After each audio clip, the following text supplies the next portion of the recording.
Hello दोस्तों, स्वागत आप सभी का एक नए वीडियो में। और आशा करते हैं आप सभी लोग स्वस्थ और मस्त होंगे और अपनी पढ़ाई अच्छे से कर रहे होंगे। और हम जो ये सीरीज़ चला रहे हैं दारोगा सीरीज़, इसमें संपूर्ण हिंदी का पाठ्यक्रम कराया जा रहा है प्रश्नों के माध्यम से। और उसी क्रम में आज विलोम का पहला भाग हो चुका है और विलोम का आज दूसरा पार्ट है। ठीक है, तो चलिए शुरू करते हैं। तो पहला क्वेश्चन कुछ इस प्रकार है, उत्तरायण किस शब्द का विलोम है? तो आप लोग बताइए उत्तरायण क्या होता है। उत्तरायण माने जब सूर्य अपनी दिशा उत्तर की ओर बढ़ा लेते हैं, उत्तर की ओर से सूर्य उगना हो जाता है प्रारंभ, तो उत्तरायण उसको कहते हैं। ठीक है, तो उसका जो सही उत्तर हो जाएगा वो दक्षिणायन हो जाएगा। न उत्तर होगा न पलायन होगा। ईशान माने होता है उत्तर और पूर्व के बीच की दिशा। कल वाली कक्षा में ये आपको बता चुके हैं, उत्तर और पूर्व के बीच की दिशा क्या होती है? ईशान। ठीक है, चलिए बढ़ते हैं अगले प्रश्न की ओर। अगला प्रश्न क्या है? अगला प्रश्न है, स्तब्ध का विलोम शब्द क्या होगा? स्तब्ध माने क्या होता है? कोई अचानक से चीज़ देख ली और मतलब कुछ बोल नहीं पा रहे हैं, एकदम से चुप हो गए, साइलेंट जिसको बोलते हैं, बिल्कुल मौन हो गए, उसी प्रकार का। तो क्या संगीन होगा, क्या अस्तब्ध होगा, क्या संक्षेप होगा या लब्ध होगा? तो जो इसका सही उत्तर हो जाएगा वो हो जाएगा अस्तब्ध। मतलब अस्तब्ध माने अस्तब्ध। स्तब्ध माने जो चुप हो जाए या फिर साइलेंट हो जाए, और आ माने नहीं होता है, तो जो स्तब्ध ना हो उसको अस्तब्ध कहते हैं। ठीक है, अब ये शब्द है संक्षेप। संक्षेप में क्या होता है? किसी चीज़ को बहुत ही कम शब्दों में लिखना या उसको लघुकरण करके लिख देना। ठीक है, चलिए बढ़ते हैं अगले प्रश्न की ओर। अगला प्रश्न क्या है? निषिद्ध का विपरीतार्थक शब्द कौन सा होगा? अब शब्द का पहले अर्थ पता हो तो हमको विपरीतार्थक या विलोम शब्द पता करने में बहुत ही सरलता होती है। ठीक है, तो सबसे पहले इसका अर्थ समझो। निषिद्ध क्या होता है? निषिद्ध माने बैन। जैसे कहीं बोर्ड पे नहीं लिखा होता है, सेना की जगह होती है यहाँ पे, वहाँ पे लिखा होता है कि इस जगह में प्रवेश निषिद्ध है। निषिद्ध माने मनाही है, किसी चीज़ की यहाँ जाने की मनाही है, वहाँ आप नहीं जा सकते हैं। ठीक है, तो क्या इसका उत्तर प्रारंभ होगा, क्या शुद्ध होगा, विहित होगा या सिद्ध होगा? ये तो नहीं होगा, ना ऑप्शन बी होगा ना ऑप्शन ए होगा। जो सही उत्तर इसका हो जाएगा विहित। माने विहित माने कहीं भी आप जा सकते हैं, कहीं भी, इसमें मनाही नहीं है। तो इसका विलोम पूछ रहा है, तो इसका सही जो उत्तर हो जाएगा ऑप्शन सी, इसका सही उत्तर हो जाएगा।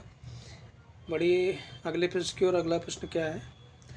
अगला प्रश्न है, वादी शब्द का विलोम क्या होगा? ये वादी आप लोग टर्म सुने होंगे कोर्ट या कचहरी में। तो वादी मतलब होता है जो प्रतिवादी पर, मतलब जो दूसरा व्यक्ति है उस पर आरोप लगाता है, और प्रतिवादी वो होता है जिस पर आरोप लगाया गया है और वो उस बातों का जवाब देता है। ठीक है, वादी मतलब फरियादी भी होता है या वक्ता भी होता है, और इसका जो सही उत्तर हो जाएगा प्रतिवादी हो जाएगा। जो लगाए गए आरोपों का अपनी बातों से जवाब दे और उसका बचाव करे। ठीक है, विवादी नहीं होगा, अवादी नहीं होगा, अन्नवादी नहीं होगा। सही उत्तर इसका बी हो जाएगा। ठीक है, पढ़ते हैं अगले प्रश्न की ओर। अगला प्रश्न क्या है? अगला प्रश्न है, आहूत का विपरीतार्थी शब्द क्या होगा?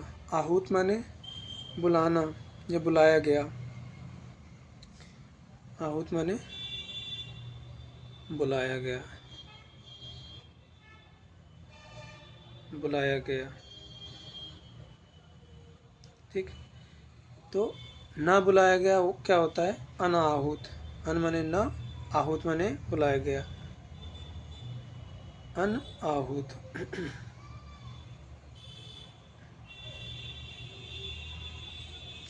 अन माने नहीं। जो ना बुलाया गया हो, आहुत माने बुलाया गया, नहीं माने नहीं, अन माने नहीं, तो जो ना बुलाया गया हो उसका अनाहुत हो जाएगा। ऑप्शन सी इसका सही उत्तर हो जाएगा। बढ़िया, अगले प्रश्न की ओर। अगला प्रश्न क्या है? अगला प्रश्न है जटिल शब्द का विलोम शब्द क्या होगा?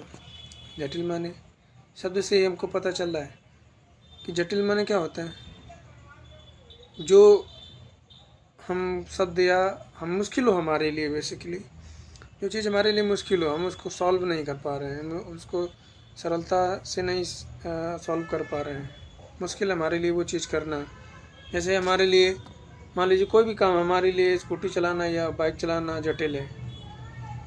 जटिल माने जो चीज़ हम नहीं कर सकते हैं या फिर कर सकते हैं लेकिन उसमें हमारे लिए अभी मुश्किलें आएंगी पहले करने में, ठीक है। तो क्या उसका उत्तर कुटिल होगा, क्या सरल होगा, क्या जटिल होगा, सहज होगा, क्या होगा? जटिल। अब ये लग रहा है जटिल है, ठीक है। अब जटिल माने जो हमारे लिए सरल ना हो, तो अजटिल इसका सही उत्तर हो जाएगा। आ माने नहीं, जटिल माने कठिन ना हो, ठीक है। जो हमारे लिए कठिन नहीं है वो बेसिकली क्या है, अजटिल है। सरल माने तो सरल हो जाएगा, सहज माने सहज, कुटिल माने कठिन हो जाएगा, इसी का समानार्थी हो जाएगा जटिल का, ठीक है। सही उत्तर हो जाएगा ऑप्शन सी, जटिल। चलिए बढ़ते हैं अगले प्रश्न की ओर। अगला प्रश्न है अवर शब्द का विलोम शब्द क्या है? अवर, देखिए अवर क्या होता है? अवर माने आ धन वर, वर माने श्रेष्ठ। शादियों में वर होता है, वर वधू, तो वर वधू उसी दिन उन्हीं लोगों की केवल चर्चा होती है, वही लोग केवल श्रेष्ठ होते हैं उस दिन, मतलब उन्हीं को सर्वप्रथम प्रधानता दी जाती है, प्राथमिकता दी जाती है कि आज के लिए यही श्रेष्ठ है, ठीक है। तो वर माने श्रेष्ठ हो गया, आ माने नहीं, जो श्रेष्ठ ना हो, यानी कि कनिष्ठ, छोटा, बड़े से छोटा, जूनियर इसको बोल सकते हैं, ठीक है। तो क्या इसका ऑप्शन ए होगा आंसर, प्रवर होगा, लघु या कनिष्ठ? कनिष्ठ तो इसका समानार्थी है अवर का, ठीक है। लघु माने ये भी समानार्थी हो जाएगा, छोटा।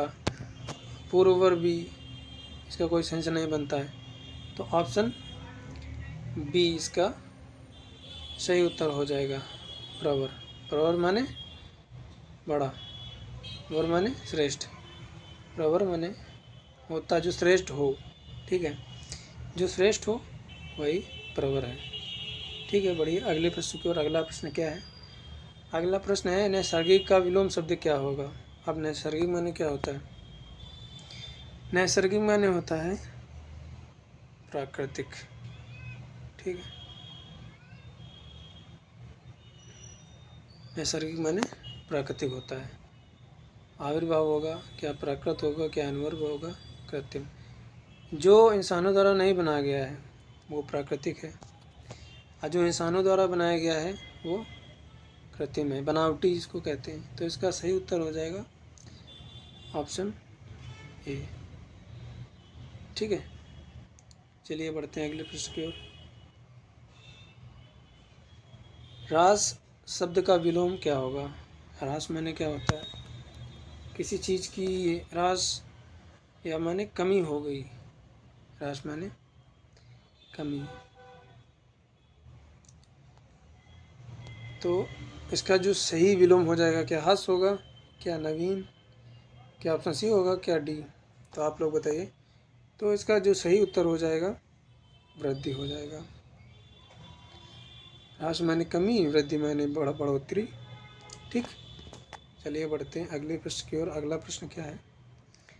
अगला प्रश्न है अतिवृष्टि शब्द का विलोम क्या होगा? अतिवृष्टि माने क्या होता है? अति माने ज़्यादा, अतिवृष्टि।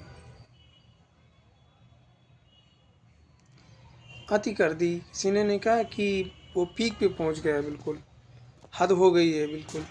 अति माने ज़्यादा, वृष्टि माने वर्षा। ज़्यादा बरसात हो जाए, अधिकतर बहुत ही ज़्यादा मात्रा में हो जाए तो उसको अतिवृष्टि कहा जाता है। और तो इसका विलोम क्या होगा? जो निम्न मात्रा में वर्षा हो, कम मात्रा में वर्षा हो तो अल्पवृष्टि माने कम मात्रा में, न्यूनवृष्टि कम मात्रा में, और अनावृष्टि ये इसका मतलब है कि बिल्कुल भी बारिश ना हो। लघुवृष्टि माने कम वर्षा, ठीक है। तो ज़्यादा वर्षा हो जाए, बिल्कुल भी ना हो, तो इसका सही जो विलोम हो जाएगा, इसका सही विलोम हो जाएगा अनावृष्टि। अनावृष्टि माने वर्षा ही ना हो, ठीक है। अति माने ज़्यादा, अना माने बिल्कुल भी ना हो, ठीक है। तो आज के लिए कुछ ये प्रश्न थे और विलोम शब्द का दूसरा भाग आज कंप्लीट हुआ। और आप लोगों को वीडियो कैसा लगा आप लोग कमेंट में ज़रूर बताइए। और आशा है आप लोग पढ़ रहे होंगे ध्यान से, और खूब खुश रहिए और पढ़ते रहिए। और मिलते हैं अगली वीडियो में, तब तक के लिए धन्यवाद।